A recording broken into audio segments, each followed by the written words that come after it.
चलो, जय हिंद साथियों, एक बार फिर से स्वागत है आप सभी लोगों का आपके अपने परिवार रिवीजन एकेडमी पर। लास्ट में जो हम लोगों ने वीडियो डाला है जिसमें मैंने आपसे 3 मार्क्स वाले क्वेश्चन डिस्कस किए, उसके बाद हम 5 वाले और उसके बाद 11 वाले क्वेश्चन डिस्कस कर लेंगे, तो उसमें कोई बहुत ज़्यादा बड़ी परेशानी आनी नहीं है।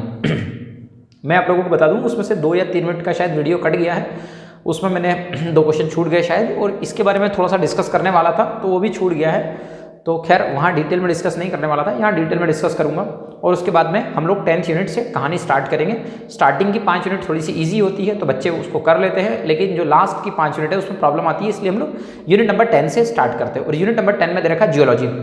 थोड़ा सा हल्का फुल्का मैं डिस्कस कर लेता हूँ कि यूनिट नंबर 10 जो दे रखी, सारी यूनिट में एक ही फिक्स क्राइटेरिया है। 3 मार्क्स वाले 3 क्वेश्चन आने वाले हैं 9, 5 वाले 2 क्वेश्चन आएंगे 10, उसके बाद में 11 मार्क्स वाला 1 क्वेश्चन आएगा 11, और इस तरीके से टोटल देखें तो हमको एक यूनिट से 30 नंबर देखने को मिलेंगे। मैं जल्दी आप लोगों से सिलेबस डिस्कस कर लेता हूं ताकि आपको दिक्कत ना आए। सबसे पहले देखो, जियोलॉजी की डेफिनेशन और महत्व दे रखा है, भूगर्भ शास्त्र की परिभाषा और इंपॉर्टेंस की बात की उसने। यदि यहाँ पर हम लोग एक कीवर्ड पकड़ने की कोशिश करें, भूगर्भ शास्त्र की परिभाषा और महत्व, ये 2। अब ध्यान देना दोस्तों, परिभाषा आपको पूरी कंप्लीट करके जानी है अच्छे से। जहां भी आपको कीवर्ड दिख रहा है, जहां भी आपको कुछ शब्दावलियां दिख रही है, उसको आपको पकड़ के जाना है। शब्दावलियां आपको प्रिपेयर करके जाना है। जैसे लास्ट टाइम पे उसने क्या पूछ लिया था, आर्कोस, अयस्क, तो सिलेबस में दे रखा है तो आपको परिभाषा हर जगह से प्रिपेयर करके जाना है। फिर दूसरा है भूगर्भ शास्त्र की परिभाषा के साथ साथ में क्या उसकी शाखाएं पढ़नी है, क्या बिल्कुल पढ़नी है दोस्तों, लेकिन सभी की डेफिनेशन पढ़नी है। जैसे खनिज विज्ञान हो गया, मृदा विज्ञान हो गया, तो पेट्रोलॉजी हो गया। तो अगर हम बात करें तो वहां से सिर्फ हमको डेफिनेशन प्रिपेयर करके जानी है, लेकिन वो 110% प्रिपेयर करनी ही है। क्यों? उसके पीछे का सबसे बड़ा रीजन है कि यहाँ उसने क्लियर मेंशन किया कि भूगर्भ शास्त्र की परिभाषा आपको पढ़ के आनी है, महत्व पढ़ के आना है। महत्व अगर डायरेक्ट आता है तो बहुत लल्लू टाइप का क्वेश्चन होगा, दिक्कत नहीं आएगी, लेकिन अगर वो इनडायरेक्ट पूछता है तो उसका आर्थिक महत्व भी पूछा जा सकता है, और उसके और भी डायमेंशन होंगे जो हम लोग कवर करते हुए निकल के चलेंगे। अब आते हैं पृथ्वी, मेंटल कोर और क्रस्ट के बारे में बात करें। यहां से भी लास्ट टाइम पे उसने एक क्वेश्चन पूछ लिया, किस आधार पर, ध्यान देना, किस आधार पर पृथ्वी के बाह्यतम कोर को जो है हम लोग क्या मानते हैं, तरल भाग में मानते हैं। इस तरीके का उसने क्वेश्चन पूछा है। तो आपको मेंटल कोर और क्रस्ट के बारे में डिटेल में पढ़ के जाना है और अच्छे से पढ़ के जाना है। ऐसा नहीं कि उठा के हम लोग मुंह उठा के बस केवल मेंटल कोर क्रस्ट देखा, डेंसिटी वगैरह पढ़ के चले गए, बस कहानी खत्म। नहीं, हमको और भी चीजें पढ़नी है, दबाव के चक्कर में नहीं रहना। स्थलमंडल, लिथोस्फीयर की बात कर लेते हैं। अब यहाँ पर क्या होगा, बहुत बड़ी परेशानी आएगी आपकी। लिथोस्फीयर कोई छोटा मोटा पार्ट नहीं है, इसमें सारे उच्च बच्चे वगैरह सब कुछ पढ़ना, आपको जितने भी रिलीफ्स वगैरह आएंगे सब कुछ पढ़ना है। स्थलाकृतियां वगैरह जितनी आएंगी, नदियों के द्वारा हो, चाहे किसी के द्वारा, सागर के द्वारा बन रही हो, चाहे मरुस्थल के द्वारा बन रही, सब कुछ पढ़ना। तो मैं यहाँ आप लोगों को बात बताऊं कि स्थलमंडल छोटा सा पार्ट नहीं है, लिखा दिख रहा है छोटा सा पार्ट, लेकिन स्थलमंडल बहुत बड़ा पार्ट है।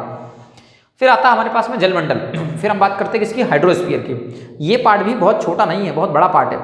तो हम लोग इसके बाद में जलमंडल को प्रिपेयर करने वाले हैं। उसके बाद में आता है पृथ्वी की उत्पत्ति और आयु। पृथ्वी की उत्पत्ति और आयु पढ़ने से पहले आपको यह देखना पड़ेगा कि हमारी पृथ्वी जो बनी है वो तो ठीक है, सौरमंडल भी आपको पढ़ना पड़ेगा, ब्रह्मांड भी आपको पढ़ना पड़ेगा। तो कहीं ना कहीं हम लोगों को पहले बेस बनाना पड़ेगा, और उसके बाद में हम लोग क्या करेंगे, पृथ्वी की उत्पत्ति और आयु के बारे में, मतलब इसका ओरिजिन कैसे हुआ और इसकी एज क्या है। यहाँ पर भी आपको ध्यान देना है कि जो शब्दावलियाँ आ रही है, डेफिनेशन आ रही है, वो भी बहुत अच्छे से प्रिपेयर करके जाना है। अगला आ रहा है भूविज्ञानिक समय सारणी। जियोलॉजिकल टाइम स्केल से मेरे हिसाब से जहां तक मैं सोच पा रहा हूं रेंज, एमपीपीएससी का जो नेचर है, यहां से वो 3 मार्क्स वाले क्वेश्चन पूछ सकता है। 3 मार्क्स वाले के ज़्यादा चांसेस है, हालांकि 5 वाले के भी चांस है, 11 वाले के भी चांस है, पर यहाँ पर छोटे छोटे टुकड़ों में जब हम टाइम स्केल को पढ़ते हैं तो यहाँ से 3 मार्क्स वाले ज़्यादा क्वेश्चन बनने के चांसेस है। इसको बहुत अच्छे से पढ़ना पड़ेगा।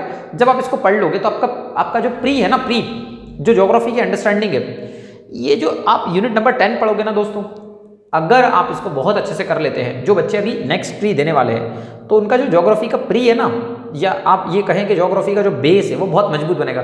सर ज्योग्राफी का इससे क्या संबंध है? ज्योग्राफी इससे संबंधित है, लेकिन ध्यान रखिएगा ज्योग्राफी अलग है और जियोलॉजी अलग है। अभी हम आगे देखेंगे, जब हम लोग इसको पढ़ना स्टार्ट करेंगे तो सबसे पहला काम हम यही करेंगे कि सर इसको यूनिट नंबर 10 में क्यों डाला, इसको ज्योग्राफी में क्यों नहीं डाला। ये प्योर विज्ञान साइंस की बात कर रहा है, ध्यान रखना है ना, ये ध्यान रखना सबसे बड़ी बात है। जैसे आपने देखा, चलो फिर मैं बाद में समझाऊंगा, तो लंबी हो जाएगी कहानी, तो हम है ना ट्रैक से भटक जाएंगे। समस्या ये शेल चट्टान पढ़ना हम लोगों को, तो यहाँ पर उसने क्लियर मेंशन करके रखा है कि रॉक्स की आपको डेफिनेशन पढ़ के आना है, और साथ में आग्नेय चट्टान, अवसादी चट्टान, कायंत्रिस। इसका मतलब आपको इग्निशियस रॉक्स, मेटामॉर्फिक रॉक्स और साथ में सेडिमेंट्री रॉक्स पढ़ के आना है। ध्यान दीजिए दोस्तों, इनके सबके आर्थिक महत्व वगैरह भी हम लोग पढ़ने वाले हैं, मतलब हर एक चीज़ पढ़ेंगे। क्योंकि ध्यान रखिए, अगर आप जियोलॉजी पढ़ रहे हो तो वहाँ सबसे इंपॉर्टेंट बात है उसकी विशेषता और उसका महत्व। क्योंकि विशेषता और महत्व अगर आप नहीं पढ़ के जाएंगे तो आपका काम नहीं बनेगा, ये बड़ी प्रॉब्लम क्रिएट करेगा आप लोगों के लिए। आगे हम लोग आते हैं खनिज और अयस्क, लास्ट ईयर क्वेश्चन आ चुका है अयस्क से। तो खनिज और अयस्क मतलब मिनरल और आपको बहुत अच्छे से पढ़ के जाना है। यहाँ से आपको डेफिनेशन प्रिपेयर करके जानी 3-3 मार्क्स की। वो जो अजीबोगरीब टाइप के वर्ड आपको देखने को मिल जाते हैं कई बार, उनको भी आपको प्रिपेयर करके जाना है। नेक्स्ट की बात करें फॉसिल जीवाश्म, ये भी बहुत अच्छे से पढ़ के जाना, इसके बिना काम नहीं होगा। उसके बाद में आते हैं अपक्षय और अपर्दन, लास्ट ईयर यहाँ से क्वेश्चन आ चुका है, हालांकि मैं डिस्कस करूंगा ही 5 मार्क्स वाले में, 11 मार्क्स वाले में। ग्राउंड वाटर, ग्राउंड वाटर की परिभाषा देखना है, उसका महत्व देखना है, आर्थिक महत्व देखना है, सामाजिक महत्व देखना है, कहाँ कहाँ कितना पाया जा रहा है, कितना रिसोर्सेस है। अब इन सब में कहीं ना कहीं कुछ कुछ ऐसी चीजें हैं जो मध्य प्रदेश से कहीं ना कहीं संबंधित है। आप ध्यान दीजिए, कभी कभी हम लोग चीज़ों को मजाक में ले लेते हैं। भूमिगत जल की बात की, ग्राउंड वाटर की, तो कहाँ कितना पाया जा रहा है, मध्य प्रदेश में कितना है, भारत में कितना है, विश्व में कितना है ग्राउंड वाटर। तो ग्राउंड वाटर को मजाक में नहीं लेना है। पता चला कि मध्य प्रदेश के नाम से यहाँ पर पूछ रहा है वो यूनिट नंबर 10 में, पीएससी की बहुत बेकार आदत है। तो आप ध्यान रखिए कि जो पीएससी ने मध्य प्रदेश का सिलेबस दे रखा है और मध्य प्रदेश की जितनी यूनिट दे रखी, उसके अलावा भी कहीं कहीं ऐसी छुपी हुई जगह है जहाँ से वो क्वेश्चन मध्य प्रदेश से भी पूछ सकता है। खैर, प्राकृतिक कोयला, तेल और उसके बाद में आ जाएगा गैस। तो नेचुरल कोल की बात करें और उसके बाद में गैस वगैरह की बात करेंगे तो ये सिंपल सी बात है, इसमें कोई दिक्कत वाली बात नहीं है। तो हम लोग इसको कवर करने वाले हैं।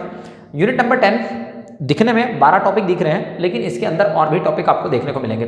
ध्यान दीजिए दोस्तों, फिर से एक बार आप लोगों से निवेदन कर रहा हूँ कि जो यूनिट नंबर 10 है, अगर आपकी प्रिपरेशन हो जाती है बहुत अच्छी सी, जिन बच्चों का किसी कारणवश प्री रुक रहा है या किसी भी दिक्कत की वजह से रुक रहा है और जिनको डायलेमा है कि भैया यार हमारा सिलेक्शन होगा कि नहीं होगा मेंस में, तो आप ध्यान रखिए, अगर आप इसको कंप्लीट नहीं करते हैं बहुत अच्छे से तो आपका हर बार ही कहीं ना कहीं प्रॉब्लम आएगा। क्योंकि ज्योग्राफी को अच्छे से पढ़ने के लिए आपको पहले जियोलॉजी अच्छे से पता होना चाहिए। अगर जियोलॉजी आपको बहुत अच्छे से पता है तो ये मान के चलिए कि जो आपके लल्लू टाइप के क्वेश्चन गलत हो रहे हैं किसी भी कारणवश, वो आपके कभी गलत नहीं होंगे। आप चाहें तो जो लोग हमारे यहाँ से पढ़े हैं, जिनका सिलेक्शन हुआ है, उनसे आप एक बार पूछ के देखिए कि उनके क्वेश्चन सही क्यों हुए, किस कारण वो सही हुए हैं। कॉन्सेप्ट आपका अगर क्लियर है ना तो आप बहुत आसानी से प्री निकाल लोगे। प्री में मेन प्रॉब्लम आ रही है कि आप उसको ठीक से रिप्रेजेंट नहीं कर रहे हैं अपने दिमाग में। ये जो SSD है ना, इसमें आप ध्यान रखें कि इसमें आपको फैक्ट ही नहीं डालना है, सीधे एक कॉन्सेप्ट भी लेके जाना है। ठीक है, तो ज़्यादा इधर उधर की बात नहीं करते हैं और सीधे हम लोग मिलेंगे यहाँ से। पहला लेक्चर जो हमारा रहेगा भूगर्भ शास्त्र की परिभाषा और महत्व, इससे हम लोग स्टार्ट करेंगे। तो मिलते हैं नेक्स्ट लेक्चर में, तब तक के लिए जय हिंद दोस्तों।